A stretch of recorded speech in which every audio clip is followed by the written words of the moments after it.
You are now listening to Nailed It, the Orthopedic Surgery Podcast. Dr. Provencher, welcome to the Nailed It Ortho Podcast. Happy to have you on. Great pleasure, Cody. Awesome to be here. Thank you. Yeah, it's been a while, and I'm so glad we could finally get a time down together to go ahead and talk. I've been looking forward to this, for us talking for a little while, so this should be a good episode. I'm really looking forward to it. So again, thanks for your time. Yeah, wonderful. And likewise, congratulations on a great topic and podcast. Yes, sir. Thank you. And we typically start off the podcast, just asking a couple questions, getting to know you a little bit, and then we'll transition and talk about, some more, shoulder instability. So one question I have for you is, you served in the Naval Academy, and so how has serving in the Naval Academy kind of changed your outlook on maybe medicine or orthopedics and kind of how the way you practice it and look at it, if it has at all? Yeah, so I grew up in a small town in New Hampshire, and like all of us were looking at a number of different schools to attend for college, and the Naval Academy sort of presented itself as an opportunity, and I ended up going to Navy in Annapolis. And so I wanted to go because the original Top Gun movie had come out. It was super cool, and I wanted to be a jet pilot. But when I got down there, my eyes went bad, meaning like 20/50 vision. Yeah. So you had to have 20/20, 20/25 to be a jet pilot. And so I couldn't be a jet pilot, so I started asking around, what else can I do? And fortunately, one of my mentors, I actually had future mentors, it wasn't at the time, I rode, and he had a few small overuse injuries, like we all get. And a guy named Eddie McDevitt, a great human being, orthopedic surgeon at the Naval Academy, met him and said, you should think about orthopedics. And so that's where first person in medicine in my family, didn't know anything about it, didn't know what med school was, didn't know how long it was, didn't know what residency was. And so that really started the journey. And that you have to do medical school, obviously, after Naval Academy. And I got out of the Navy, Cody, and then went to Dartmouth Med School, and then owed a bunch of time into the Navy after that. So that's where I practiced in the Navy for a long time. I was in San Diego and Japan, mostly stationed in Coronado for the vast majority. Worked at our large hospital there called Balboa, or Navy Medical Center, San Diego. And I was there on Coronado about 18, 19 years. We had a really good run, but the Navy brought me to 50 different countries and tons of humanitarian things and deployments and really great opportunities, not the least of which was an incredible sports medicine practice. Yeah, that's awesome. Sounds like a great experience to be able to do that and travel and that experience in its own just unique. And that being said, you're talking about a great sports medicine practice. So I also know that you work with a good amount of professional teams. And so we have a lot of residents that listen to this podcast. Some may be trying to decide between sports or whatever subspecialty. What is it actually like working with, a lot of these different professional teams? Is it high stress environment, or, what is it like? Yeah, I would say all of the above. I didn't really know it at the time of my first pro team. And what I would say is the beauty of the pro team is you learn more from them than you can probably teach them. You learn a ton from the team that takes care of the team. The therapists, the athletic trainers, the nutritionists, the strength and conditioning, the mental health professionals, and really how to optimize team medical and human performance. And that's what we did with the SEAL team. First was late 90s, early 2000s, we set up the really large human performance program called the Tactical Athlete Program, and really cool program. And then when I transitioned to the NFL and was head team position for the Patriots, also worked for the Bruins, the Red Sox, other pro teams, it was very similar because we were able to know what human performance was about, be able to interact with all the great professionals that take care of the team. It takes literally a village. It takes a team to take care of a team. And I think that's the most important part. And your head athletic trainer, super important for the pro team. But everyone else that you have on the team to take care of the team is probably the biggest thing that you learn. Right. Yeah, I know, a lot of people are interested in doing that one day. And I know there's a lot of moving parts to it. And third and last question here, I guess the age-old question is, out of all the different specialties, what made you choose, this specialty, kind of doing the sports sides of things? Yeah, it sort of, it sort of went back to, mentors along the way, and you're going to have some great mentors all the way through your career, and from high school to college to medical school, and now, residency and or fellowship and beyond.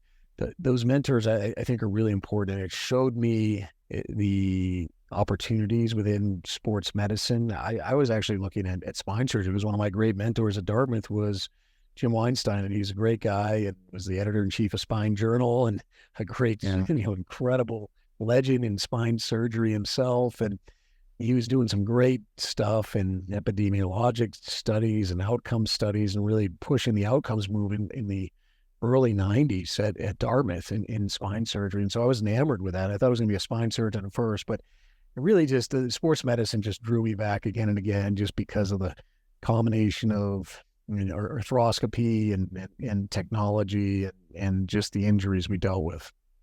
Yeah. Again, I mean, I'm obviously biased. I'm going into sports medicine, so I think it's an awesome field. But yeah, for all the reasons above that you just said. And so switching gears today, we're going to talk a little bit about recurrent shoulder instability. And Dr. Provencher, how often are you seeing this in your clinic? When patients come in, like, is this happening a lot, or just in your experience? Yeah, it's pretty frequent. Obviously the biggest thing we take care of in the shoulder, just percentage wise, is rotator cuff, and probably rotator cuff with or without arthritis now, and the treatments we have for that. And then we have other athletic injuries, including labrum injuries, recurrent instability, slap tears, biceps injuries, etc. It's pretty, it depends on practice, but it's in referral pattern, but it's reasonably frequent. But I got to tell you, when the military was amazing, I'd see whatever, 40, 50 patients a day, and out of 40 or 50, 35 would have shoulder instability. Oh, wow. And that's not a civilian practice, as we said, in the military. Not at all. Sort of switch. I'll see 35 rotator cuffs and now, 10 shoulder instabilities in a clinic. Right. So it's just, I was blessed with a population in the military. Maybe this is part of the story, Cody, is how we learned, because we saw. So you have to learn what you see, and you learn what you do. And we saw a lot of instability, and still see a lot. On my colleagues that have had the opportunity to help mentor along now in the military, doing a great job with this in shoulder instability world.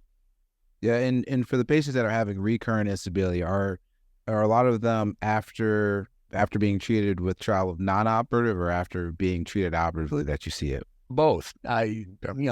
For the non-operative, obviously, is more common, but there is quite a bit of the shoulder instability case that's had a recurrence or could be failed, or the failed instability case, as we say. I always try to think about this in three buckets, meaning a failed case could be one that has recurrent instability. But you could also not do well if you lost your motion, if you have stiffness, if you have pain, if you have other issues going on. So you can fail instability surgeries for a number of things, not just recurrent instability, if you will. Yeah, and they always, ask us on these different, I guess you call them risk factors for recurrence. What are some of those, I guess, in your experience that you've seen? You see this kind of patient profile, you're like, okay, you're at a high likelihood for having this happen to you. Yeah, what's amazing is we really didn't know this. And so when we were starting on the research journey on shoulder instability, we started putting these factors together. And now, many have written on it. We weren't always the first one, but if you really look at the glenoid bone loss phenomenon, it hasn't been in the literature too long. We're talking late 90s with actually one of the early articles, Lou Biliani and some others in AJSM. Doesn't get cited much, but it's an important one. And then the early 2000s, and a lot of that stuff was our work, but we were on this research journey of trying to figure this out. And what we found more and more is time matters. The time from your initial instability event to when you come into clinic or when you see that patient, time matters. And it's probably, reasonably young patient, more than 3 months, 4 months can change the game. You can have more labrum tears, you can have more cartilage injuries, you can have more bone loss. And what goes with that also, a history of multiple instability events. So multiple recurrences. We know very clearly now that multiple instability events lead to more changes in the shoulder, more labrum tears, more bone loss, more Hill-Sachs bigger Hill-Sachs lesions, etc. And then there's some of these other things you have listed: hyperlaxity, competitive contact overhead sport, male gender. We actually wrote an arm position at dislocation time repair, Giovanni DiGiacomo and myself, and we found that the glenoid track was affected based on the arm position, and that being at the side, not as bad, if you were tackled from the side in football or what have you, versus one that you might have fallen out on with an arm outstretched and extended and fallen off your bike. Could be much different as the glenoid track. So these are all things from history, physical, that we found to be important in terms of decision-making, ultimately what you're going to do. Yeah. And so in your, in your hands, what's a physical exam look like? What test are you doing? Are you doing all the motion tests? Are you testing all the cuff? Or are you just focusing more on the instability type exam maneuvers? Yeah. So I'm pretty scripted about the exams. So it's almost the same for everyone. It's just, you kind of script the special tests at the end of the day. So this is a great one here where you're supine because you isolate the scapula, and it's a really good apprehension test, and you can push down and have the surprise test and take your thumb off there when you reduce the joint, and you take your thumb off and it's not reduced. And I had a couple patients in today that were very positive surprise tests in this same exact position. So I just go through everything: inspection, palpation, active, passive motion, strength, assess the scapula, make sure they're in appropriate garments if it's a female versus male. You can see the scapula, see the symmetry. Because sometimes you can get pseudo-laxity or perceived laxity of the shoulder due to brachial plexus injuries, long thoracic nerve palsies, other scapular winging disorders, scapular dyskinesia, maybe if it's not even a full nerve injury. So we really want to make sure we're assessing the scapula well. And then we start with a lot of these special tests here that are on this slide. We all know pretty well. Yeah. And so when you're talking about assessing the scapula pretty well, you're looking at the position of the scapula to see if it's more of a protracted position or retracted, or you're also like looking from the back to see if you see any scapular winging per se, or anything else in your mind that you're looking at as far as the scapula is concerned. Because I've recently doing my sports rotation, and there's a lot more scapular dyskinesis than I thought. So I know it's seen me way more than I saw it. So what are those tests?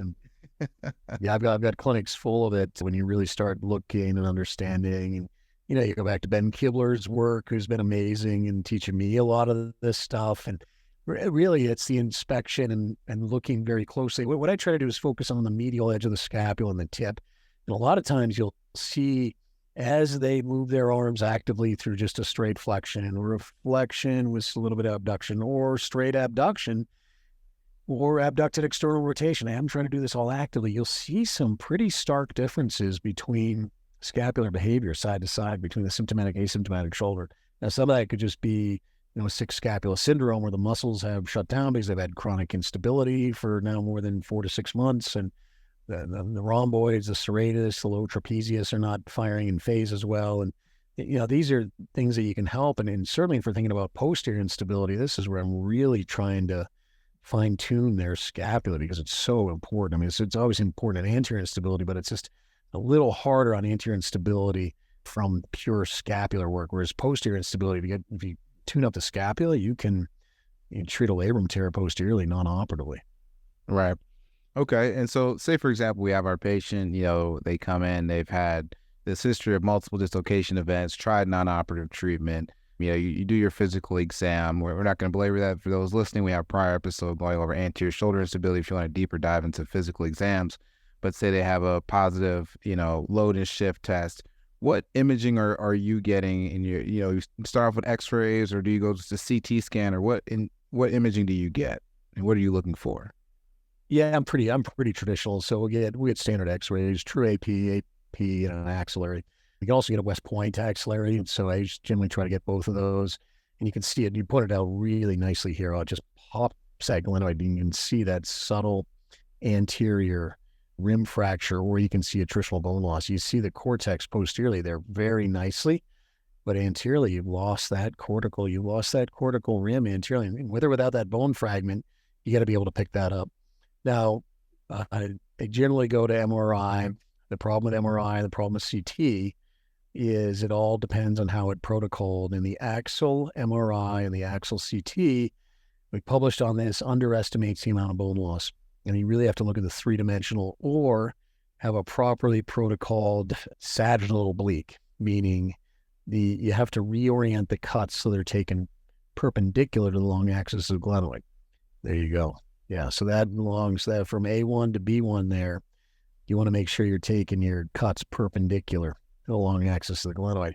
And what we generally found was that the cuts that the MRI scanner and CT made were about 30 degrees or 40 degrees off. And so that's why the axial view is not very good when you look at this. You can see the labrum tear, but it's not good to assess this defect. Right. So that there is a nice view on the right there of a nice reprotocoled sagittal oblique, non-three-dimensional. But if you don't reprotocol it, it's kind of hard to see. Right. Yeah. So you need to get these in the plane of the scapula. And so when you're assessing the CT scans, how are you computing, this? Because we're all looking for bone loss, right? And we're trying to figure out how we're going to, treat this patient depending on maybe the type of bone loss that they have. So how are you, I guess, measuring things on a CT scan, and what are you looking for? I know you talked about a 3D CT. Yeah, so whether the nice one you had that slide before, the 2D sagittal or this 3D, where I generally do the Huysman's technique, which is, or Pico or what have you. It's the bottom 2/3 of the glenoid is a well-conserved circle. And you can see it there very nicely on the normal glenoid. Why? It's probably where the, except in extremes of position of the shoulder, except in pitchers or volleyball or significant overhead athletes, that humerus doesn't articulate superiorly in that superior part of the glenoid. It articulates right where that circle is. So that circle's very well conserved. And to do it research-wise, we've generally done it from a surface area method, meaning how many square millimeters are deficient in that circle when you do pi r squared or measure it out. And again, the next picture of kind of measuring out how much was there. But that is generally the way I do it, especially if we're doing research. Now, if you're quick, down and dirty in clinic, it's pretty close to do that diameter difference and then do that diameter differential and say that D2 line to C2 line there is 21 millimeters and it should go all the way out to the circle at 28. So that's 7 millimeters of deficiency. That's 25% bone loss about. Right. So we're just getting, again, just kind of summarizing it. So you're getting that circle of the inferior part of the glenoid, really just kind of getting the ratio of the bone that's there to what's supposed to be there. And you use that calculation to decide what % of bone loss that you have using these sagittal oblique images. And then also you talked about using the 3D CT scans. Do you prefer one or the other? Well, we found 3D to be just much easier and less futzy. I don't think you have to get it. Some CTs charge more for a 3D, believe it or not, to protocol it. And I don't know why, because it's basically turning a switch on the software. And we can do it with, we can do it on our computers now with, certain commercial softwares that are free basically. And you can protocol it and digitally subtract the humeral. Oh, okay. Yeah. I didn't know that.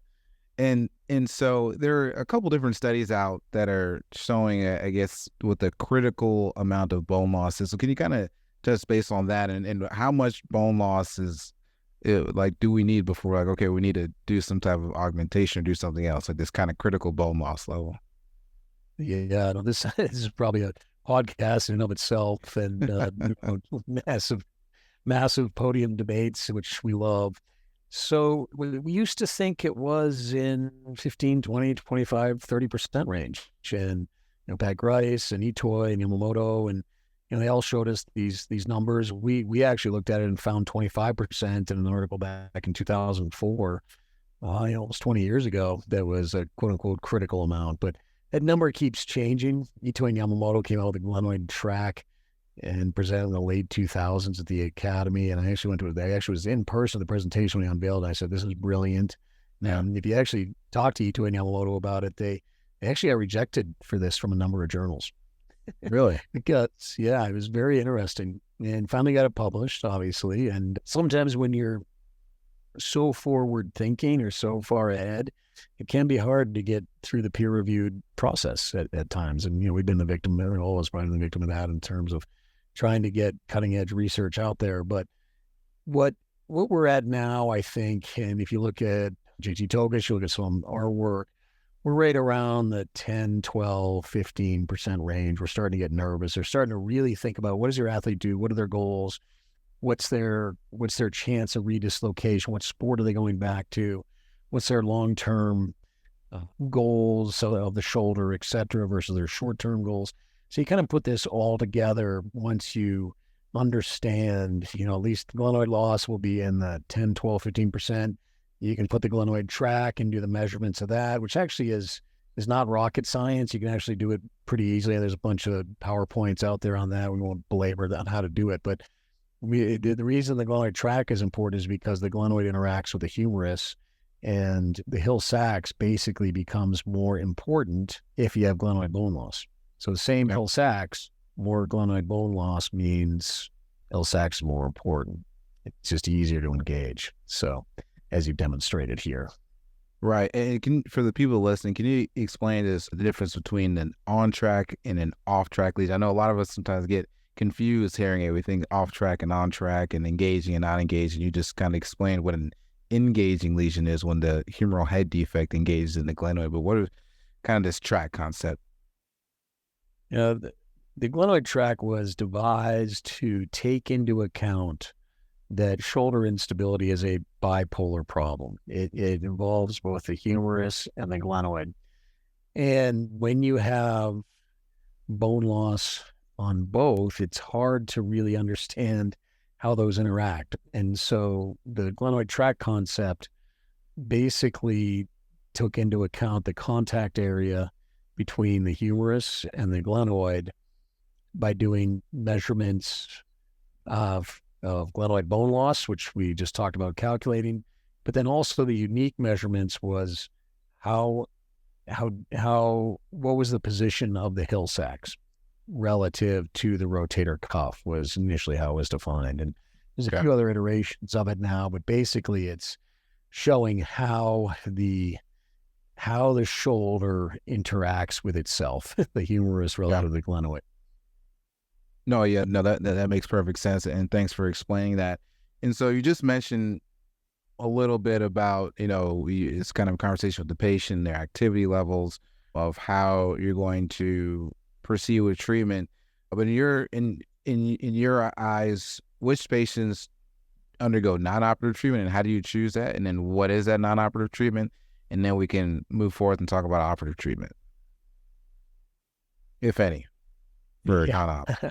Yeah, so this is a huge debate in terms of, whether to operate it or not. I want to preface this by saying I love operating on a fresh Bankart tear. And the outcomes of early surgery in match groups, again and again and again, have been shown to do better than those that are chronically treated. So the same type of repair. So I'm biased in that I like doing it early because at the end of the day, you just do better. Your scores are better. If you go back to Sandy Kirkley's work, and she was a great human before her untimely passing, she showed in a randomized trial, and now it's been shown again and again, that early stabilization does better in a randomized trial. Now, that being said, there are cases where we're going to let so-and-so go back to play, or maybe the age of the patient is such that they're had a dislocation in their 50s or 60s. They don't have a big rotator cuff tear. We're all worried about the rotator cuff tear over age 40. After a shoulder dislocation, get the MRI, of course. So say they don't have a rotator cuff tear, but they've got a Bankart tear, a little bit of bone issue or softening or something in the front. That's a great patient to treat non-operatively, as we would probably surmise and then put together. But when you're looking at the younger patient, the 16 to 28-year-old, the 16 to 25, the 30-year-old, something like that, ones that are higher demand, those are the ones that you probably want to think about earlier surgery. Again, the outcomes are really going to be better, but there are times I've returned many a player after, 2 weeks in a rehab and a sling after an NFL shoulder dislocation because they've got 4 more games left in the season, or in college football, or a SEAL team individual that's got has to go on deployment in 6 months and cannot leave his platoon high and dry, he's going on deployment. I'll see you when you get back in 6-7 months. And I already know you're going to have 20 or 30% bone loss or something. But it's very, we still haven't fully solved this. And it's probably one of the biggest debates, but it's really a personal, individual discussion at the end of the day. Okay.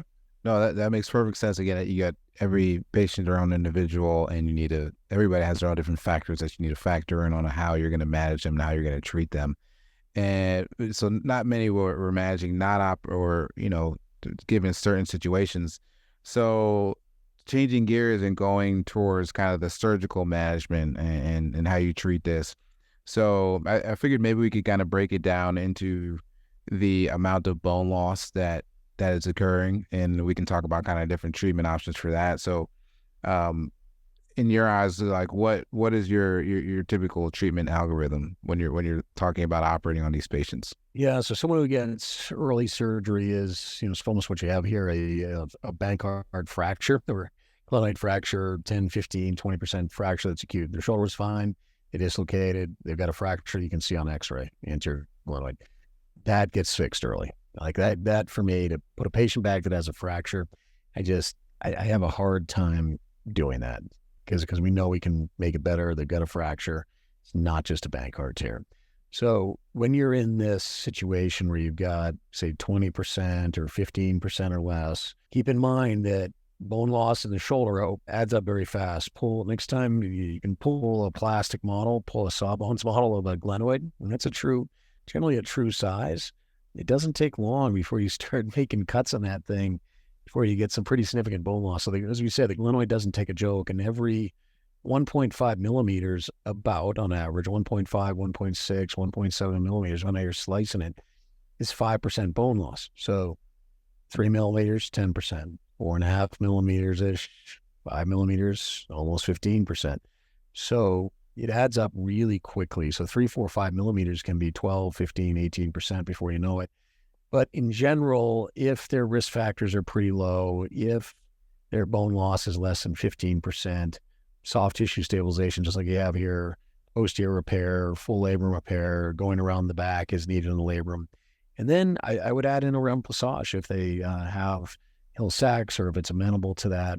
Our remplissage data continues to show very favorable results and decreased recurrence, especially in some pretty recent literature, randomized literature. Yeah, and I know that's one of the things they test us on, or doing a remplissage or filling that humeral head defect with the infraspinatus, putting an anchor there and filling it. That especially in patients with bone loss, that leads to decreased recurrence rates. And really quick, when you're doing a bony Bankart, what's your preferred fixation method? One could be for bony Bankart and then maybe for just kind of all soft tissue. Yes. So the bony one, I'll generally do a number of anchors. Sometimes I'll come medially and do almost a bridge technique. So we're going medially down the glenoid with a couple anchors, then bridging up some sutures up to the most inferior part of the glenoid and superior part of the glenoid. Or you can put anchors top, bottom, around. But I do like getting some medial anchor, or even doing arthroscopically assisted small drilling. If a small screw will be able to be accommodative in there. Headless compression screws I've used, small 2.5 or 3.0 millimeter headless compression screws, or multiple different anchor configurations. Generally, I do a bridge technique, almost like a rotator cuff bridge, but you're doing it over the bone. The key is, though, I like, and I know some people have advocated this, but I don't like putting suture over cartilage because you got cartilage on that B there. Right. So I like keep suture away from that and putting anchors top and bottom below this bony fragment. But I've seen others that have put it over it and had reasonable results. Okay. Yeah, that makes sense. And so, that's kind of our management for the ones that have a little bit, minimal bone loss, or maybe there's a bony fragment that you can put back and fix, like you just said, with a headless compression screw or a screw. Or, you may use some anchors and posteriorly do a remplissage to address a humeral head defect. Now, what about when the bone loss starts to become a little bit over 20, like let's say anywhere from 15%-ish to 30% or 20 to 30, give or take? Yeah, so you've shown it nicely here. You know, Latarjet is a great workhorse. They've also really big done iliac crest. I'm starting at 30% thinking about iliac crest, but really at the end of the day, if it's big enough, I've done a lot of distal tibial allograft reconstruction, and that's worked out really well, being much more anatomic, not transferring the conjoint tendon. But you do lose a portion of the triple blocking effect potentially, meaning the conjoint tendon aspect of the Latarjet, which you've shown here, very nice, is the conjoint tendon sling effect, which is one part of the triple blocking. The other part is the bone, and the third part is the capsule repair. So there's, again, the triple blocking is the bone, the sling effect of the conjoint, plus the capsule repair. So what you lose with a free bone block, you can pick your free bone block of choice. Iliac crest, distal clavicle, distal tibia, fresh or even frozen, that Ivan Wong has shown us works quite well. What you're losing is probably the sling effect. And there probably is a little bit of a benefit, although I'm not, jury's out still a little bit for me, although Yamamoto and others have shown biomechanically the sling effect is additive for stability of the shoulder. But the Latarjet, between Latarjet and a free bone block, meaning distal tibia, is basically what I'll do for these cases. Yeah, and so really quickly, I guess what's the difference between, or can you explain the difference between a Latarjet and a Bristow procedure, and then we'll touch base on those procedures here in a second. The Latarjet has been around since the late 50s, but Bristow was really just a simple one screw right. He's just taking a smaller tip of the coracoid, taking 8, 10, 12 millimeters, and putting it in this way such that the conjoint tendon generally jutted out, straight anterior. The Latarjet was designed to increase the bony contour, to screw fixation, to maybe prevent some rotation. I could be speaking out of turn here, not being around in the 50s when it was designed, but those are the benefits we see adding the Latarjet in, is 2 screws, less rotation, but it does orient the conjoint tendon a little bit differently and puts it under a little bit more tension. So there may be more of a sling effect, but it could also be more complications as well because you're at a different tension. So there's a lot of different ways to do this, a lot of different ways to manage the capsule, a lot of different ways to handle the subscap and take it down or split it. But in general, you really want to try to keep a subscap, to do it through a subscap split, because you can take advantage, number one, of the sling effect, and number two, it's been shown that a split is much, much, much better for the subscap, with less fatty atrophy down the road, with less tears, with less subscap issues, which are the real deal. Subscap's what I worry about 24/7. Yeah, and you took a question right out of my mouth. That's what I was going to ask you about, how you, I guess your tips and I guess tricks or things that have worked for you, and then also about the subscap. I was going to say, do you make your split at the bottom 2/3 and 1/3? Is that where you typically make your split in the subscap that works for you? Yeah, pretty much. And Joe Walsh has been a master of this, obviously. And unless they're a patient where you're trying to get a little bit more stability, you would cheat it up a little higher. But in general, about 50. Keep in mind the subscap's about 5 centimeters top to bottom, so 45, 50 millimeters. So I generally measure down about 28, 30 millimeters from the top of the rolled edge, so about 2.5, 3 centimeters.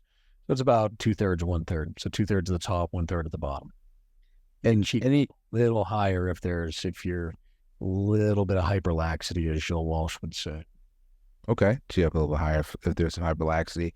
And in your experience in doing these, any other tips or tricks that you've figured out throughout the years that have made this procedure a lot more reproducible and just like a lot easier to do? I guess you could say, not saying that it's easy, but just like some tips and tricks to the procedure to do a Latarjet.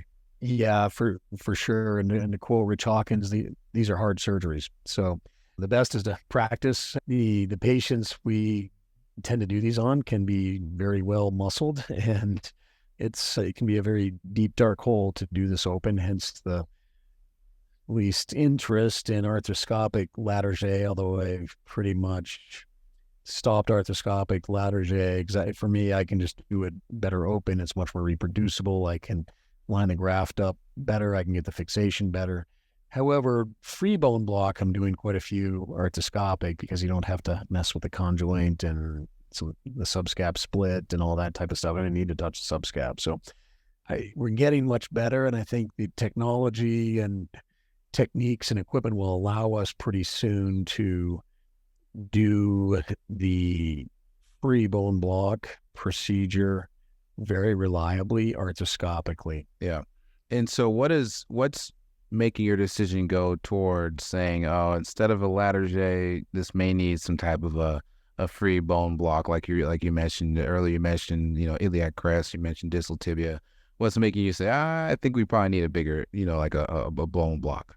Yeah. So failed cases, failed priors, I'll, definitely think about a bone block, especially, and then that could even be less than 25%. It could be in 10%, 15%. I also think about it in, 20, 15, 20, 25% for sure. I'm thinking about a bone block in general, and whether it's a free bone block versus Latarjet, sort of getting the decision making of, what are they going back to? What have they had before?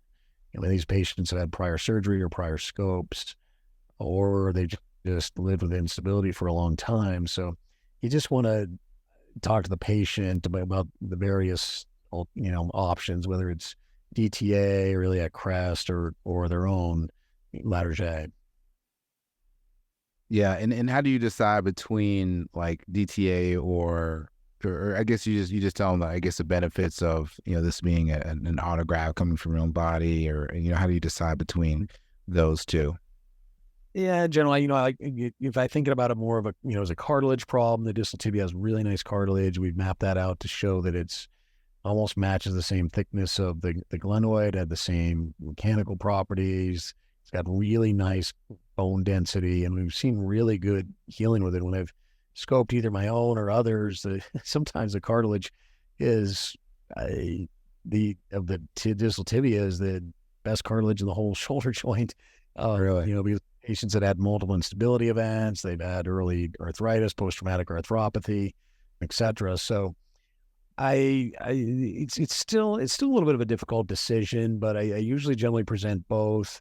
I mean, if they want their own tissue, if they want maybe, I don't know, we showed no difference in outcomes when we compared ours in a level 3 study between distal tibia and Latarjet in terms of their overall outcomes, graft resorption, etc. So I think we're going to get more and more to free bone block. The Latarjet could possibly give you maybe couple points extra of stability at the end of the day. Yeah. Mostly because of the sling effect. I mean, to be completely honest. So if you're maybe swayed one way or the other, maybe the Latarjet is, if you really, really have a super high-end contact athlete, maybe it's a little bit better. But we've done very well with contact athletes with a distal tibia. Okay. And any tips and tricks for the surgery? Let's say you're doing a distal tibia allograft. And I remember specifically one day I was doing one with Bernard Tennings, and he was like, yeah, you soak the graft in some of the patient's own blood. It'll kind of help. And I remember him specifically saying that you taught him that. And I don't know what just popped in my head. But any other, I guess, tips and tricks for when you're doing these cases to try to get the best outcome? Yeah, absolutely. It's a great question. I try to soak it in their own blood, their own PRP.